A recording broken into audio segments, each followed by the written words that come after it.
Les étoiles perdues. Un conte numérique de Julie Lambert. Il était une fois une forêt où habitait un ours, grand dormeur et gros ronfleur. Ouh! Ouh! Il y a quelqu'un? Se demande l'ours. Mais, comment se fait-il que je sois tout seul dans la grotte? Crie l'ours. L'ours, un peu confus, se demande depuis combien de temps il dort pour être aussi engourdi. Ah, je dois me dégourdir les pattes. L'ours se dirige lentement vers la lumière, sort de sa grotte et constate avec stupeur que le paysage est tout noirci. Mais, qu'est-ce que c'est que ces arbres? Des épinettes sans épines? Tout est brûlé, se dit l'ours.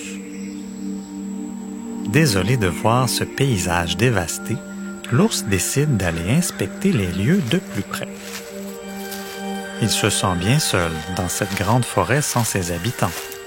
Alors, courageusement, il part à la recherche de la petite ours et de la grande ours. Après plusieurs heures de marche sans avoir rencontré personne, l'ours entend enfin des bruits au loin. Ces bruits l'inquiètent, mais il choisit malgré tout d'aller voir d'où vient ce vacarme. Étonné, il aperçoit un castor qui abat des arbres. L'ours s'approche et se met à parler. Il n'avait rencontré personne depuis si longtemps. « Qui êtes-vous? Que faites-vous? Qu'est-ce qui s'est passé? Pourquoi il n'y a plus personne? Pourquoi les arbres sont tous brûlés? Je me suis réveillé tout seul dans ma grotte. Je n'y comprends plus rien. » dit l'ours au bûcheron.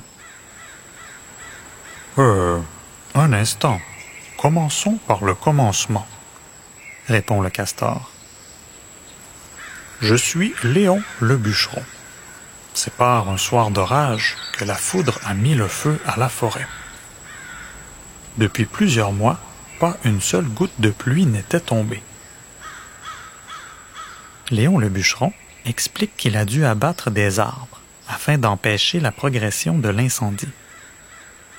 L'ours comprend enfin pourquoi il n'y a plus personne dans la forêt. Bien triste, il demande à Léon le bûcheron s'il n'a pas vu par hasard une petite ours avec une étoile. « Oh, je ne suis pas un expert en astronomie, » dit Léon le bûcheron. « Mais je connais quelqu'un qui pourrait te renseigner. Il sait repérer l'étoile polaire. Continue ton chemin vers le nord, tout droit, vers le grand lac. Après la forêt coupée, le ciel y est plus clair. » L'ours suit les conseils de Léon le bûcheron et repart vers le nord, en gardant toujours en tête son désir de retrouver la petite ours et la grande ours. Après quelques heures de marche, l'ours sort enfin de la forêt coupée. Mais, c'est la mer! S'écrie l'ours, impressionné par l'immensité de cette étendue d'eau. C'est beaucoup trop grand. Comment je vais faire pour traverser? Ouh! Il y a quelqu'un? Crie-t-il. Oui, je suis là. Bonjour. Je suis Albert, l'éboueur des mers. Voulez-vous faire la traversée? Dit Albert à l'ours. Oui, je recherche mes étoiles. Est-ce que c'est une longue traversée? Demande l'ours. Oui, ce lac est aussi vaste qu'une mer intérieure. Mais pas de souci. J'ai fabriqué une embarcation à partir de plastique recyclé. J'en ai fait mon métier. Vous allez voir, ça flotte. Faites-moi confiance, dit Albert l'éboueur des mers. Oh, merci, c'est gentil, dit l'ours soulagé. L'ours s'installe maladroitement dans la barque. Manque de tomber. Perd l'équilibre. Oh, bateau, c'est bien compliqué de naviguer sur l'eau, s'exclame l'ours. Après quelques essais, l'ours parvient à s'installer confortablement dans la barque. Réussi! Vous êtes prêts? Je serai votre guide. Vous pouvez relaxer, dit la grenouille. Tout au long de la traversée, Albert profite du calme de la mer pour ramasser les déchets dans son gros filet. La nuit s'installe tranquillement. Marin et grand voyageur, Albert l'éboueur des mers explique à son passager que la grande ours et la petite ours sont bien visibles ce soir, car l'épais nuage de fumée causé par l'incendie de forêt s'est enfin dissipé. L'ours, très fatigué de sa longue journée de marche en forêt, écoute distraitement le récit d'Albert la grenouille. Accompagné par la lune et les étoiles, l'ours se laisse porter par les mots et les flots et s'endort aussitôt. Arrivé de l'autre côté du grand lac, l'ours descend du bateau. « Merci pour la traversée. J'ai vu plein d'étoiles. Ça me donne le courage de poursuivre mes recherches, » dit l'ours. « Au revoir et bonne route !» crie Albert l'éboueur des mers. L'ours prend alors le chemin de la montagne, heureux de constater que les épinettes ont encore des épines bien vertes dans cette nouvelle forêt. Après plusieurs heures de marche pour gravir la montagne, l'ours s'arrête un instant et entend un bruit.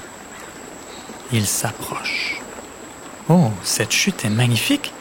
Une vraie petite rivière à la truite! Et bateau que c'est beau! S'exclame l'ours.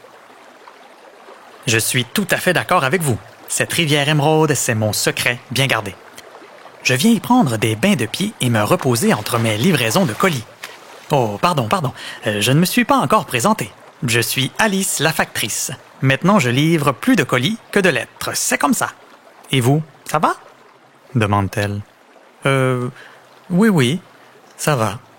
Mais j'ai dû quitter ma forêt dévastée par le feu. J'ai perdu tous mes amis.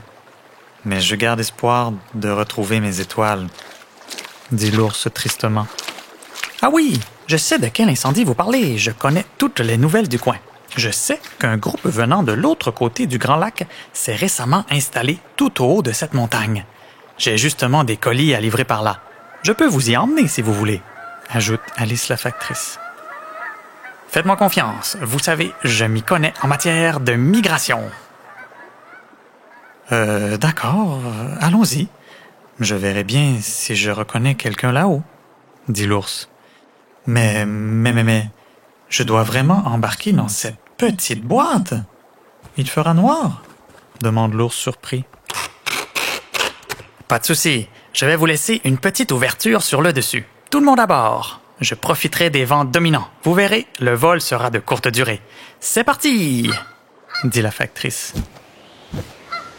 Oh, pas si vite, mais pas si haut. Oh, il y a des turbulences, moi qui ai peur des hauteurs. Je dois vraiment lui faire confiance à cette factrice.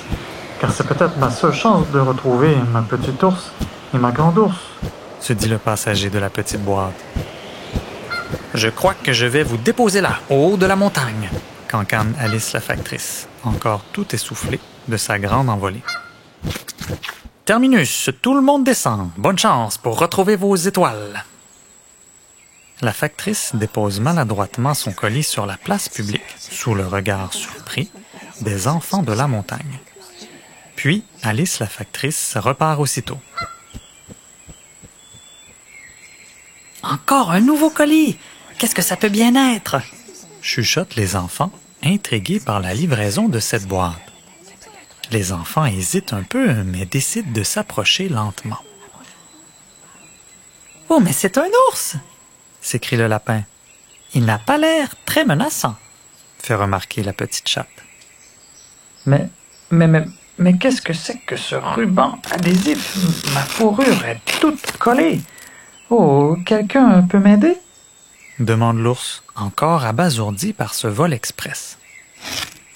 Les enfants s'empressent de le libérer de son emballage. Enfin sorti de sa boîte, l'ours, pour faire rire les enfants, prend le ruban adhésif et en fait une grosse boule, qui devient aussitôt un ballon entre les mains de ses nouveaux amis.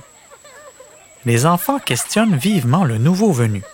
« D'où viens-tu? Qu'est-ce qui t'amène par ici? » lui demande-t-il. « J'arrive de la forêt de l'autre côté, là où il y a eu un gros incendie. Il n'y avait plus personne quand je me suis réveillé. J'ai sans doute dormi trop longtemps. J'ai perdu mes étoiles, ma petite ours et ma grande ours. J'aimerais tant les retrouver. J'ai rencontré Léon le bûcheron, qui a maîtrisé le feu. Albert, l'éboueur des mers, qui m'a accompagné pour la grande traversée. Et enfin Alice, la factrice supersonique, qui m'a déposé ici, comme un gros colis. Pouvez-vous m'aider, vous aussi, à retrouver mes étoiles? Demande l'ours aux enfants, qui écoutent son récit avec attention. J'ai une petite idée. La grotte, à la porte bleue, là, à droite. Suivez-moi. Dit le lapin. L'ours accompagne le lapin jusqu'à la porte bleue. J'ai une surprise. Vite, venez voir. Crie le lapin. Le lapin et l'ours entrent dans la grotte. Je vous amène un cadeau venu du ciel. J'ai reconnu la lune sur la photo. Dit le lapin tout excité aux habitants de la grotte. Oh, mais quelle belle surprise! Ah, moi qui te croyais perdu à tout jamais dans la forêt noircie! S'écrie la grande ours. C'est le plus beau cadeau que je pouvais espérer! S'exclame la petite ours. Enfin vous voilà! Quel bonheur de vous retrouver! Dit l'ours à ses étoiles qui illuminent sa vie. En leur faisant un très gros câlin, l'ours retrouve enfin le nord et ses étoiles perdues qu'il cherchait depuis si longtemps.